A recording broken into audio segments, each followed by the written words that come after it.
CM DKShi ನೇತೃತ್ವದಲ್ಲಿ ಸಚಿವ ಸಂಪುಟ ಸಭೆ ಆರಂಭ ಆಗಿದೆ.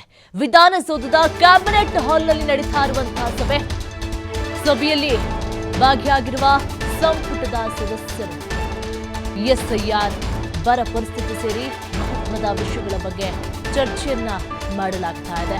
ಸಭೆ ನಡೀತಾ ಇದೆ. ವಿಧಾನಸೌಧದ ಕ್ಯಾಬಿನೆಟ್ ಹಾಲ್ನಲ್ಲಿ ನಡೀತಾ ಇರುವಂತಹ ಸಭೆ ಇದು. ಸಭೆಯಲ್ಲಿ ಭಾಗಿಯಾಗಿದ್ದಾರೆ ಸಂಪುಟ ಸದಸ್ಯರು. ಇದರಲ್ಲಿ ಎಸ್ಐಆರ್ ಆಗಿರಬಹುದು, ಬರ ಪರಿಸ್ಥಿತಿ ಸೇರಿ ಮಹತ್ವದ ವಿಷಯಗಳ ಬಗ್ಗೆ ಚರ್ಚೆಯನ್ನ ಮಾಡಲಾಗ್ತಾ ಇದೆ.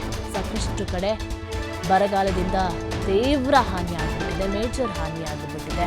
ಬರಪೀಡಿತ ಪ್ರದೇಶ ಅಂತೇಳಿ ಘೋಷಣೆ ಮಾಡಿ ಅಂತೇಳಿ ರೈತರು ಗೋಗರಿತಾ ಇದ್ದಾರೆ. ಒಂದು ಕಡೆ ವಿಪರೀತವಾಗಿ ಕೆಲವೊಂದು ಜಿಲ್ಲೆಗಳಲ್ಲಿ ಮಳೆಯಾಗ್ತಾ ಇದೆ, ಇನ್ನು ಕೆಲವೊಂದು ಜಿಲ್ಲೆಗಳಲ್ಲಿ ಮಳೆನೇ ಆಗ್ತಾ ಇಲ್ಲ, ಕಂಗಾಲಾಗಿಬಿಟ್ಟಿದ್ದಾರೆ. ಒಂದು ಕಡೆ ಬೆಳೆಗಳು ಹುಳ ಹಿಡಿತಾ ಇದೆ, ಅದು ಒಂದು ಕೂಡ ಇದೆ. ಜೊತೆಗೆ ಲಕ್ಷಾಂತರ ರೂಪಾಯಿ ಸಾಲವನ್ನು ಮಾಡ್ಕೊಂಡಿರ್ತಾರೆ. ಈಗ ರೈತರು ನೇಣು ಹಾಕ್ಕೊಳ್ಳುವಂತಹ ಪರಿಸ್ಥಿತಿ ಎದುರಾಗ್ತಾ ಇದೆ. ಎಷ್ಟೋ ಕಡೆ ಅಂತ ಅನಾಹುತಗಳು ಆಗಿಬಿಟ್ಟಿದೆ. ಹಾಗಾಗಿ ಏನು ಮಾಡಬೇಕು ಅಂಥೇಳಿ ಎಲ್ಲ ವಿಚಾರಗಳನ್ನು ಡಿಸ್ಕಸ್ ಮಾಡ್ತಾ ಇದ್ದಾರೆ.